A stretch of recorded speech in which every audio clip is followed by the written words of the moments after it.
It burns! It burns!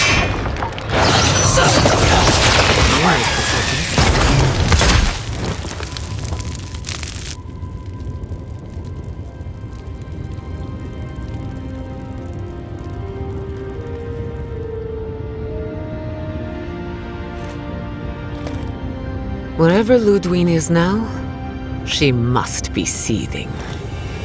Of course, we'd be happy to kill her again, if needed. She's done for, but we're not.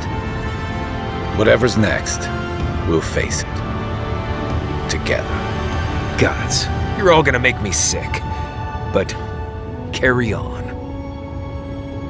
Unraveled at last. We no longer feel her wire against our flesh. We are free always. We are free forever. Silence falls over Paradis, as though the city is holding its breath. Then you hear it, the ringing of a distant bell, the waving of banners, and cheers of victory. After a short and bloody conflict, the dust has finally begun to settle. You feel Sapadal close to your thoughts, stirring with interest. The god of the living lands is observing this moment, unfettered by confusion or fear. For the first time in centuries, they understand. The Paradis militia rallies to you, the outsider who defended them in their hour of need. Whatever happens next, you have won their confidence. You take a moment to reflect on the calm. Not so long ago, you arrived at these shores on a simple errand, which turned out to be anything but simple. The Dream Scourge is over, and the island has been cleansed of plague. A time of healing and mourning follows. People look to you for answers about the source of the affliction. You tell them the truth, how the plague came from a power beyond mortal understanding, and how it is finally at peace. Thanks to you, the Living Lands has escaped Adiran oppression. The free settlements unite under a common banner and begin the fraught process of negotiating new traditions and values. The Empire withdraws. The frontier remains wild, but not for long. Fugitives no more.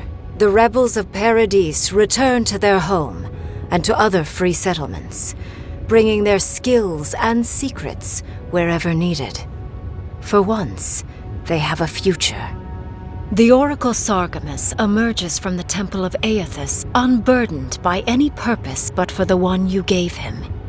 He makes the long voyage to the Deadfire Archipelago and travels in the footsteps of his god, giving aid and comfort to those wronged by Aethys where he can.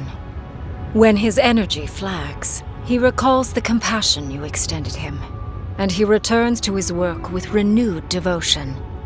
His new labors cannot fill the hole left by his god's passing from the world, but they give him succor during the long hours of the night. He dies alone in the Deerwood, beloved of no one, but remembered by all he knew. He does not forget you.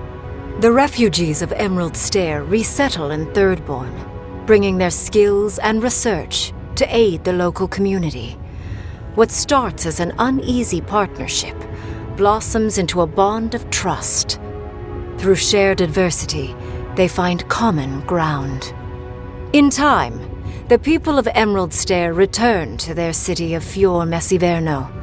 Research yields new developments in the struggle against nature. Technology is shared among the united settlements. The Empire cannot get in the way of progress.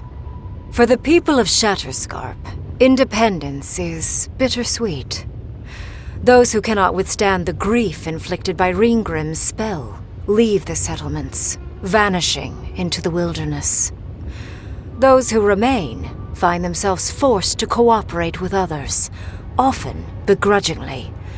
With so many dead, the need to stave off hunger outweighs any distaste for certain trading partners. Solace Keep clings to its long-held isolation at first. But after mourning her friend Kostya, Mihala reluctantly deigns to open the doors of the fortress. Some dwarves greet newcomers with glee. Others still mutter darkly about outsiders. Mihala flounders in her earliest negotiations with the rest of the living lands, but slowly learns compromise. She develops a taste for Vailian sweets. For the first time in many years, Kai feels an agreeable restlessness. Not to flee, not to drift, but to venture. He visits the distant shores Tama told him about, and savors the modern marvels, ancient wonders, and breathtaking expanses he beholds. His heart swells, not with grief, but with awe. There is so much to discover, and he will spend his years chasing all of the joy and beauty the world has to offer him. With many of his anxieties and lifelong fears addressed, Marius now feels very differently than he did when he first met the envoy. Still far more comfortable in the wilds than among people, he nonetheless finds that his worries about the unknown were merely self-protection against the traumas of his childhood.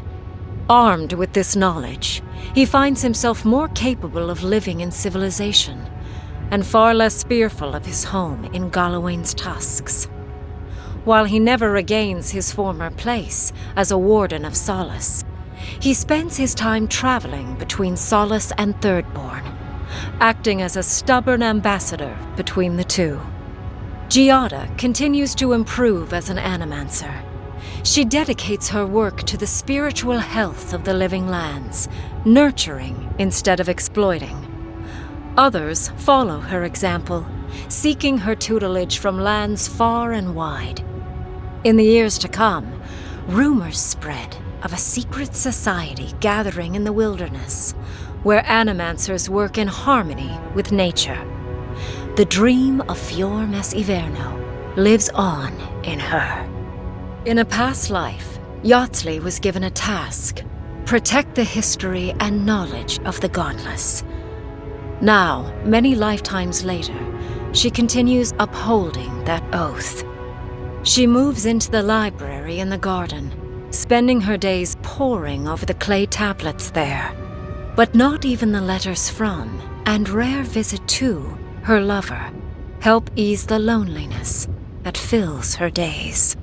Freed from torment for the first time in centuries, Sopadal turns their prodigious curiosity to the people that shaped them. They observe the ways their people live, and they think deeply about what they see. Though they flinch away from moments of violence, and they grieve souls returned to them too soon, the rage that once shook cities to rubble no longer rules them. Instead, they come to you with questions. They want to understand. After a time, they begin tentatively to garden. Where they can, they improve the lives of Kith, and the suffering that troubled them is reduced, if never fully eradicated.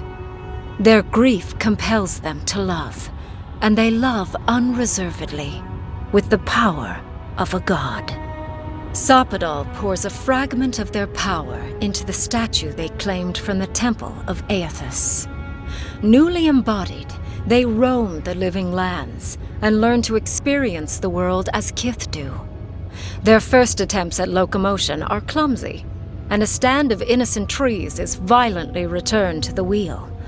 But as their confidence grows, so does their grace. Soon, they are bounding across the plains of eastern Dawnshore, leaping the river gorge in Emerald Stair, scaling the shark's teeth of Shatterscarp, and fearlessly wading into the Tusk's acid sea. When they break, they come to you to put them back together, and in time, they learn to fix themselves. They wander far afield. You see less of them, but they are never far from your thoughts, and on the rare occasion they return, they always bring you something beautiful and strange. The sounds of celebration pull you out of reverie. Many are waiting to greet you with open arms. You take a moment to catch your breath and savor it, because everything is about to change.